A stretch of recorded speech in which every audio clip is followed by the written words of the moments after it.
All right, so I just want to debunk two things. One debunk, one explaining. One is Bernie Sanders changing his mind from 2016 about superdelegates. In 2016, he had built a movement a little later than Hillary Clinton had already, at which point Hillary Clinton had already locked up like 500 delegates, bought and paid for. Bernie started his campaign, grew this massive movement, closed a 60-point gap with zero name recognition starting. During the primary, started gaining momentum as people really started seeing him winning because he had a media blackout for so long due to Hillary Clinton. And as he grew that momentum and people really starting to realize who he was and what he stood for, in May of 2016, the interviews that have been going around talking about superdelegates and how that they should really look at who the best candidate is to win with the momentum that they have, he was basically saying that within the rules that I am allowed to work in, the superdelegates' responsibility, which they are, I don't agree with, and neither does he, but the superdelegates' responsibility is to pick the candidate who is best to beat the opposing party, supposedly.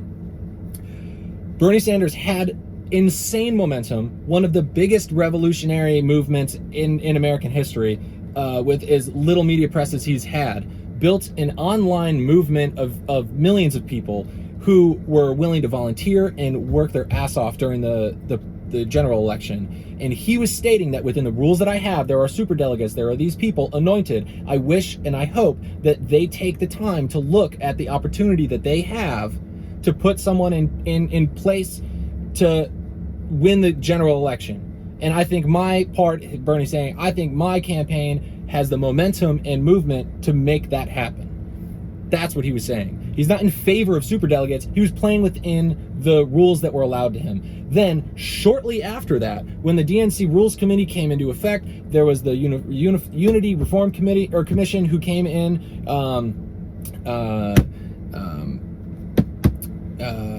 Nomiki Konst was on that, and she was basically, she has come out and said, we had fought 100%, I mean, it was back then too, it was reported on back then, 100% they were trying to get rid of superdelegates. No superdelegates, just pledged delegates, which is still a little bit less than democratic than the popular vote, but still much more democratic in, not the Democratic Party, but as in democracy, than superdelegates who are just appointed officials to just override the popular vote and the will of the people. So they fought to get rid of that 100%. The DNC was like, no, we want to control the party 100%, the will of the people.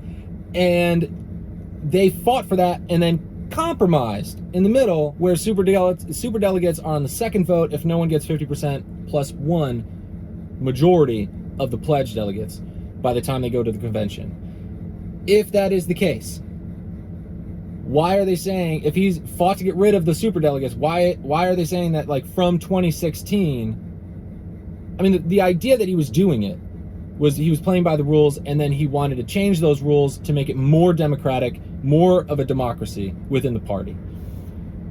Then they had to compromise. Now he's playing within those rules. He's saying that there's multiple arguments that he's saying. I don't really want to get into the arguments, just really trying to debunk this nonsense, and then elaborate on how unbelievably disingenuous it is that they're complaining about him changing his mind, which again isn't true. So now it's for the explanation of like how unbelievably disingenuous and just complete bullshit this is, that he has changed his mind, and how that could possibly be problematic or disqualifying blows my mind. Joe Biden fought with segregationists to oppose busing, which for integrating with schools. He fought with segregationists to not integrate schools back in the 70s. He, during Reagan, tried to push his crime bill, which was so conservative and malicious that Reagan, of all people, were like, nah, I don't want to do that. Like, I don't want anything to do with that crime bill. Chill out. Pushed it in Bill Clinton's term, got it passed in '94, disproportionately put black African Americans in jail at unbelievably disproportionate rates. he was championed the bankruptcy bill in 2006 that completely disqualified student loan debt from being forgiven on bankruptcies. How are these not disqualifying changing of the mind? How is that not disqualifying? How is that not repositioning? I mean, the whole idea of politics is to reposition yourself, to find, I mean, Buttigieg's entire campaign was literally based on polling. None of them were his ideals. He wrote a paper about Bernie Sanders back in 2000. He won an award for it. That was probably the most genuine he's ever been in his life since. He has fought for literally no values. It's whatever he thinks people want. That's not what people want in a politician, especially because he doesn't actually fight for it. He just says he's going to, based on polling, and what he's fighting for is based on polling. Bernie has been fighting for the same things, the same values, same principles since early or late 1950s, early 60s, when he was in college in Brooklyn and then went to University of Chicago. And I mean, it's unbelievable, the disingenuity of the remarks that it's unbelievable that he would change his mind since 2016. Oh, it seems to contradict the idea that he had portrayed in 2016 about superdelegates and how he was in favor of them, which he wasn't. He just said that he hopes that it's inevitable that they're going to do what they're going to do, which is pick the nominee that's best suited. He said, I hope that you pick me because I have the most momentum. And then he tried to get rid of superdelegates literally months later. And then they had to compromise to rules that he did not want, which is what the rules are now. To say that he's changed his mind since 2016, he changed it months after you're saying he had a different position, and he's held that same position for the last 4 years. But the idea that they're not calling out Biden, who just said a year ago that he was still standing behind his 1993 crime bill, that it was a good policy, that it didn't cause harm, when Bill Clinton had come out years ago and said that it was a mistake. Back in the mid 2000s, came out years ago, that over a decade ago, saying that he apologized for what he did, that it was a bad move, and that it did what everyone says it did, disproportionately put African Americans in prison.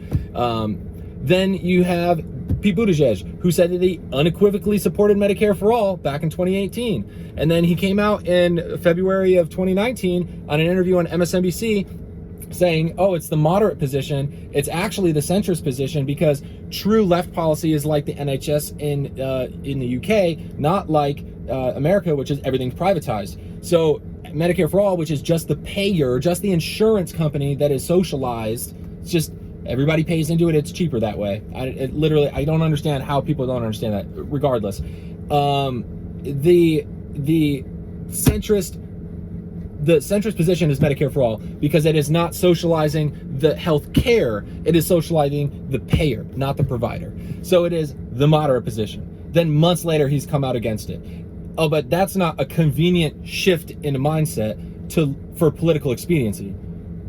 How is that not the same? How is that not the same in what you're saying Bernie did? Bernie didn't do what you're saying he did, but if he did do that, how is what Pete Buttigieg different? How is what Biden did different? How is what Warren has done, completely turning away from Medicare for all, from progressive policies, just shitting on Bernie constantly left and right? How is that not different than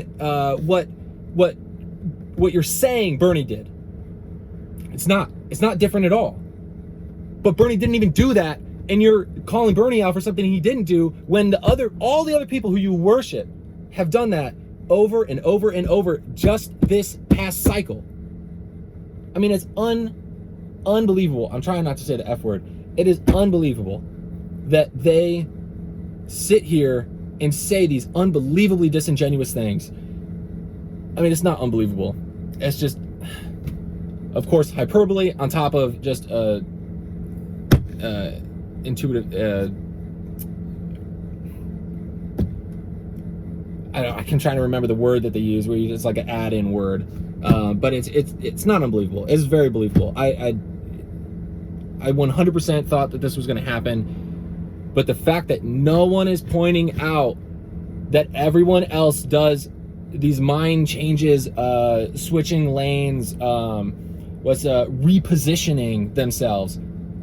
I mean, like, everybody was praising Pete Buttigieg for being able to reposition himself so well among the centrists instead of being this progressive candidate who they thought were going to get lost in the sea of Bernie and Elizabeth Warren people, and that he had repositioned himself. Oh, such a good politician, so good. Oh, he's got such a bright future, even though he sounds like a fucking robot. I mean, it's unbelievable. I'm sorry, it's probably gonna, not that I monetize anything, but it's probably gonna kick this out. But please, just pass this along. If you're watching this, you probably already know what I'm talking about. Pass it along to people who really just don't understand. Share it. The narrative that he did this, but then on top of that, other people aren't doing it, needs to be stopped, because they are the worst habitual offenders of this exact same thing. I mean, Elizabeth Warren just came out and said Bernie is saying the only way to pay for healthcare is to raise taxes on the middle class. He never said that was the only way. He just said that's the way he's going to do it. And honestly, why wouldn't we? I mean, everybody complains about us not having it for free. No, we're paying for it. We're paying for it now. I'm not trying to get on policy, but there's $12,000 on average that a family of four pays out of pocket on premiums, deductibles, co-pays, and prescriptions. And all of that is gone. It's gone. $12,000 on average, gone. Some people pay a lot more than that. Some people pay a little less than that. But that is gone. No more paying that. Then he's going to raise everyone's taxes over $29,000, and only the dollars over $29,000. So every single person making over $29,000, that first $29,000 is not taxed.